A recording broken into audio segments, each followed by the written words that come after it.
for those who might not be familiar with the Christian history in Japan, can you just give a brief primer on how Christianity came to that country? Yeah. So in 1549, the Jesuits arrived in Japan. Francis Xavier led a voyage to Kagoshima.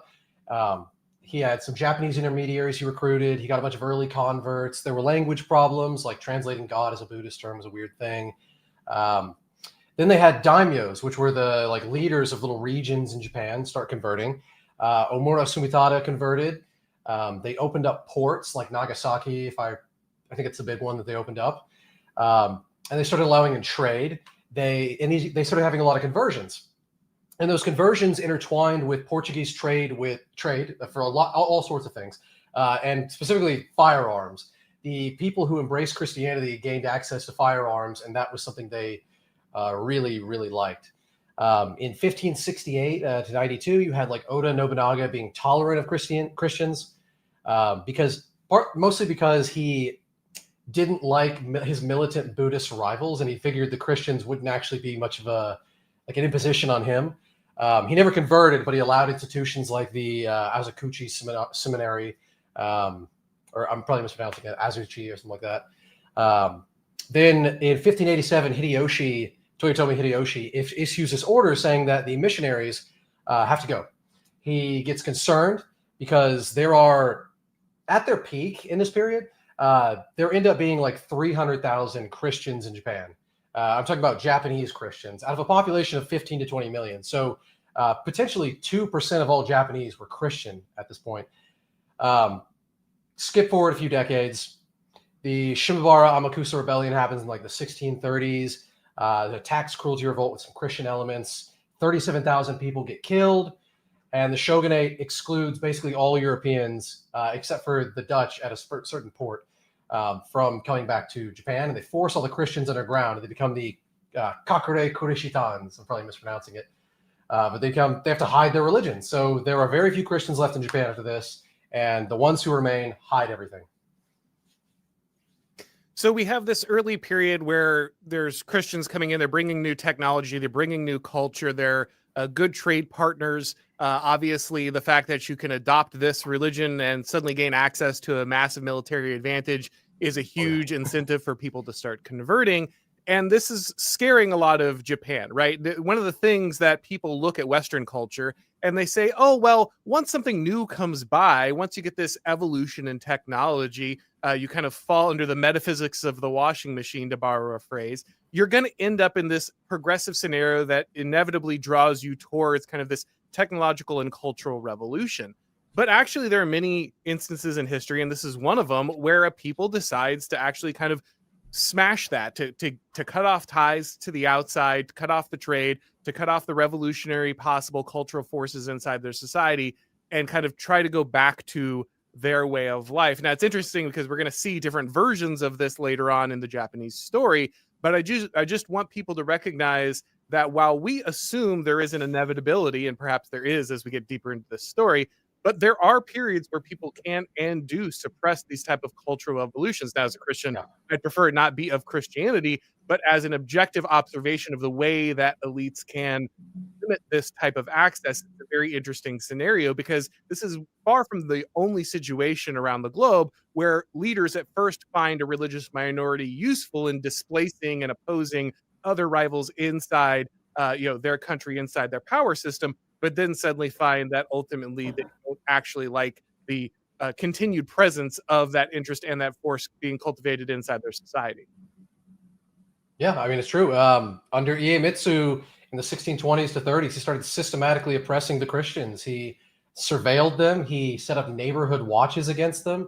And they did the fumi-i, the stepping on Christian holy images to expose believers. They wanted to crush the numbers, and they succeeded very, very readily. It can be done. So then let's look at then the reemergence of Christianity. If it's so thoroughly suppressed, we have all of these attempts to drive it underground. Why does it return the way that it does? Yeah, so the return happens a few hundred years later. It happens more than 200 years later in the, it kind of starts in the 1850s to 60s. The thing that really gets it going again is the arrival of Commodore Perry. And for those unfamiliar, Commodore Perry was a U.S. Commodore who went to Japan and told them, you have to open up. He said, no more isolation. You are going to start trading with us. You are going to start letting like Americans, Westerners, all of us in. We want to interact with your country, which is a bizarre set of demands, very well worth reading about. It's an interesting thing to go and force open a country. But that's what he did. And shortly after that went into effect, the Tokugawa, the long-standing regime, fell and the Meiji state began. And the Meiji state allowed foreign Christians to come into the country, and they encouraged them. In fact, they saw these missionaries as a way of helping to learn English and helping to translate texts, helping to make it so Japan was better known, helping to move people towards the mindset of what they perceived to be much more powerful nations. They thought that a lot of these values that were kind of brought up within Christianity were a means of making the West powerful initially. They thought that like the way they were powerful because, oh, they're so individualistic and universalistic and they accept all these different things and they're open to technologies and they're open to things that we should be open to. And so in this period also, the hidden Christians, the Kakure Kurishitan that I just mentioned, a lot of them reemerge. So there's several thousand of them. They come out of the woodwork and they flock to urban areas and they're like, oh, we are Christians, in however they're pronouncing it. They have like a distorted faith. A lot of them have mixed it with Buddhist stuff and they've got like household god sort of things going on in there. And it's very bizarre, but some of them actually did come around and become normal Christians. As soon as they came in contact with the missionaries, they like realized, oh, there's a possibility of like continuing our faith here and doing it right. And so they actually did that. But this is just when it starts opening up, 1850s, 1860s. So this is a period that a lot of people refer to as gunboat diplomacy. And one of the really interesting things about this development is the philosopher Nick Land kind of talks about the way that capital revolutionizes different nations, and that tradition really acts as a barrier to proto-capital, to keep it from becoming liquid, moving across borders, dissolving identities, introducing modernity.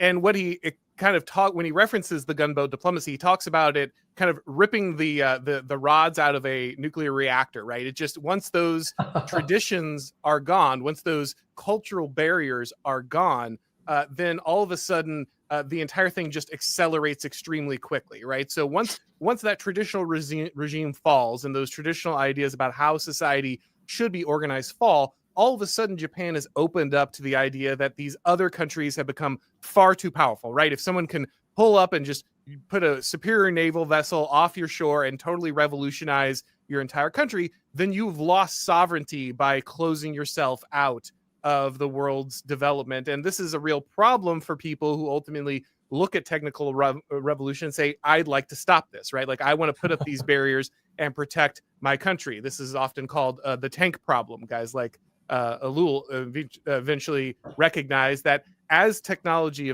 develops, if you have just sectioned yourself off from this, you're going to fall behind your rivals. And so everywhere and always, power and technology are an arms race. And you have the scenario where the Japanese are really just had that put to them at the finest point you can with a cannon.